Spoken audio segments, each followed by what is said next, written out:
সীমান্ত সন্ত্রাস দমন প্রসঙ্গে যেরকম দুদেশের রাষ্ট্রপ্রধান মোদি এবং ডোনাল্ড ট্রাম্প তারা যেরকম ঐক্যবদ্ধ হয়েছেন, একই সঙ্গে সন্ত্রাস দমন ইস্যু সেটাও কিন্তু গুরুত্ব পেয়েছে এই গতকালের বৈঠকের পর। জল আসে না কলে, ঝরঝরিয়ে হরদম জল কেএসবি পাম্প হলে। বিদ্যুৎ সাশ্রয়কারী জার্মান টেকনোলজিতে তৈরি কেএসবি পাম্প। জলের প্রবলেম সেটা আবার কি? সন্ত্রাসবাদের বিরুদ্ধে একজোট হয়ে লড়বে ভারত এবং আমেরিকা, এবং এই লড়াইয়ে ভারত আমেরিকা একে অপরের পাশেই রয়েছে। মোদি ট্রাম্পের মধ্যে বৈঠকের পর এই বার্তাই দেওয়া হচ্ছে দুদেশের তরফে। 26/11 মুম্বাই হামলার মূল চক্রী তাহাউর রানাকে দ্রুত ভারতের হাতে প্রত্যর্পণ করা হবে, সিদ্ধান্ত দুই রাষ্ট্রপ্রধানের বৈঠকে। ভারতের শত্রু রানাকে প্রত্যর্পণের জন্য ধন্যবাদ হোয়াইট হাউসের বৈঠক শেষে ঘোষণা করেছেন প্রধানমন্ত্রী।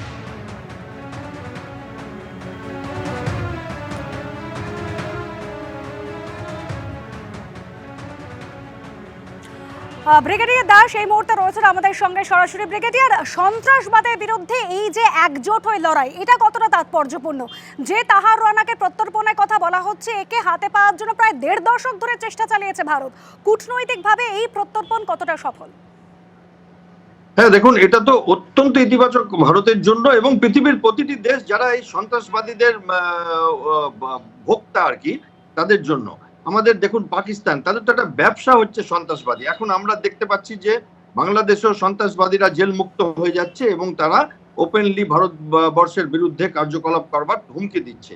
এবার এইগুলো বন্ধ করবার জন্য সারা পৃথিবীর সমস্ত শক্তি একসাথে হওয়া দরকার, এবং সেইখানে যদি ভারতবর্ষ আর আমেরিকা একসাথে কাজ করে অনেকটা কাজ এগিয়ে যায়। এবং যেটা দেখলাম যে ডোনাল্ড ট্রাম্পের এখন উনি যখন এসছেন দ্বিতীয় অবতারে, উনি অনেক বেশি কনফিডেন্ট এবং উনি একদম নাম নিয়ে বলছেন যে তাহাউর রানাকে আমরা একদম এক্ষুনি পাঠিয়ে দেবো এবং আরো অনেককে পাঠাবো। এবার ভারতবর্ষ বসে আছে, কারণ এই তাহাউর রানা আরো অনেক আইএসআই এর সাথে এনার যে ডাইরেক্ট যোগ ছিল আইএসআই এর মেজরের সাথে, সেই কথাগুলো এখানে পেলে আমাদের ইন্টারোগেশন এজেন্সি এরা বার করতে পারবে এবং তখন পাকিস্তানকে কাঠগড়ায় দাঁড় করাতে পারবে ভারত। এই পাকিস্তানের এই আতঙ্কবাদীর ব্যবসাটাকে বন্ধ করতে হবে, যেটা ওনারা এখন বাংলাদেশের মধ্যে দিয়ে করছে ভারতের বিরুদ্ধে। অনেক ধন্যবাদ ব্রিগেডিয়ার দাস আমাদের সঙ্গে কথা বলার জন্য। অন্ধ্রপ্রদেশে চিন্তা বাড়াচ্ছে বার্ড ফ্লু। মাত্র একটি জেলাতেই মারা গিয়েছে লক্ষাধিক মুরগি। জারি করা হয়েছে একাধিক নির্দেশিকা। এই আবহে প্রশ্ন উঠছে, সেই প্রভাব এই রাজ্যে এসে পড়বে না তো? বাড়ছে বার্ড ফ্লু আতঙ্ক। অন্ধ্রপ্রদেশের মাত্র একটি জেলাতেই মারা গিয়েছে লক্ষাধিক মুরগি। মুরগির মাংস এবং ডিম না খাবার পরামর্শের পাশাপাশি জারি করা হয়েছে একাধিক নির্দেশিকা।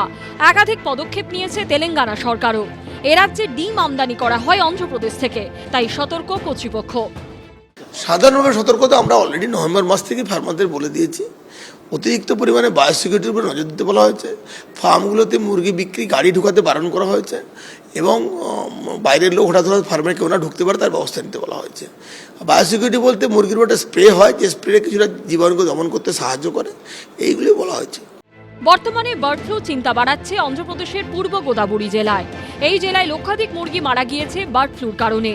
ওই এলাকায় মুরগির মাংস এবং ডিমের উপর নিষেধাজ্ঞা জারির নির্দেশ দিয়েছেন পি প্রশান্তি। কয়েকদিন মুরগির মাংস এবং ডিম না খাবার পরামর্শ দেওয়া হয়েছে সাধারণ মানুষকে।